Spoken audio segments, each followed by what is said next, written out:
Welcome back to Football Oasis. Tony Popovic. In my opinion, the best coach within the A-League, and I would love to see him coach the Socceroos one day. His coaching career started when he was at Sydney FC as an assistant coach to Lavica for 56 games, and later John Kuzmina for 6 games. And then he moved to Crystal Palace, where he had a previous playing career there, but he was an assistant manager there as well for 71 games. After this was the birth of Western Sydney Wanderers in 2011, and Popovic became the head coach. This is where he spent 6 years at the club, and he lifted the historic Asian Champions League as well as a league title. He then received an offer from Turkey and was sacked after just 11 games. That was when he made a return to the A-League with Perth Glory and won the premiership with them. Well, that was just a quick history lesson for Popovic's career. Although he's still contracted with the Perth Glory, there are rumours coming out recently that Melbourne Victory are interested. And there is an opt-out clause in his contract that would see him leave the Perth Glory after just 2 years. If this happens, it would come as a huge boost to the currently struggling A-League giants. Victory have had a shambolic season, and even after a good transfer window, Victory are one of the top clubs within the A-League, if not the biggest club in the A-League. But Victory currently sit in 10th position with very unrealistic chances of getting a final spot. And for a club of Melbourne Victory's size, the board will not let this happen again. Which is why Tony Popovic would be an amazing acquisition for the club. He's the brightest coach in the league and knows how to get instant results. If he achieved huge success for such a new club within the A-League, imagine what he can do with Melbourne Victory. The Perth Glory CEO was quoted as saying, Popovic is under contract for another year. But when asked about the potential opt-out clause in his contract, he refused to comment. And after Tony Sage failed to sell the club, we know Perth are under financial scrutiny. Victory, however, have very deep pockets and would attract pretty much any player Popovic wants. Also, with a few big name players such as Jason Davidson and Andy Keogh, as well as others leaving the club, this will leave big holes in the squad for Popovic to replace. And with big financial struggles over in Perth, Melbourne could be the perfect opportunity for Tony. As for Popovic, he could see this opportunity as a stepping stone back in Europe or Asia. Victory have a history of success, and when their managers do well, they ignite their career over to different continents. For example, Ange Postecoglou and Kevin Muscat. And I think if Popa takes the job, it's going to be no different for him, and other options will come calling after a few years. Tactically, Popovic is known for 3 main things. Number 1, he will certainly improve our defense. During Kenny Lowe's final season at the Perth Glory, they conceded 50 goals. But Popovic recruited Spranovic, Davidson and Franic, which led them to concede only 23 goals, which is a league low, and it's 30 less than the season before. With the Glory, Popovic's favourite formation is a 3-4-3 formation, where the fullbacks provide width and go up the park all the time,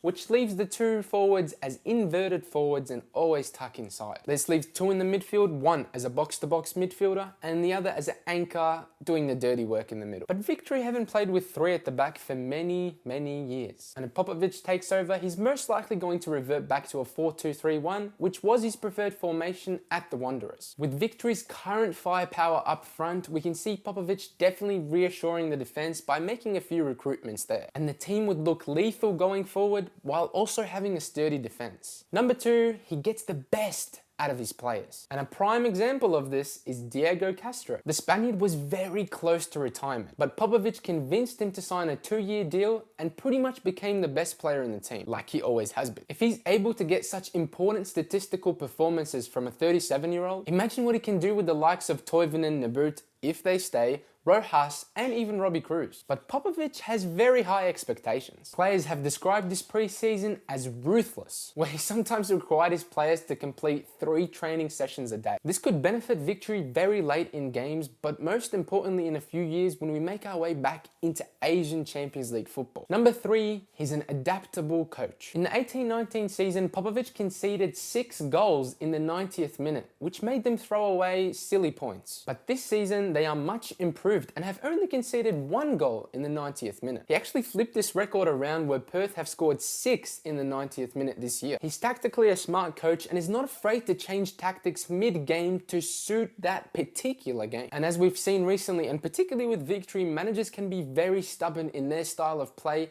and it doesn't change depending from game to game. All in all, Victory fans should be very supportive of Popovic coming to Melbourne Victory. He knows the league back to front, and his results, well, they speak for themselves. He should probably have a little bit more silverware to his name, but I have no doubt that he's going to take this club forward and he knows what he's doing. Will we see Popovic at victory, and what are your expectations for his first season at the club? Let me know in the comments below. If you like this video, don't forget to thumbs up, subscribe, share, follow us on social media, share us on social media, and don't forget to turn on the notification bell so you know when a new video comes out. This was Football Oasis, and we'll see you next week.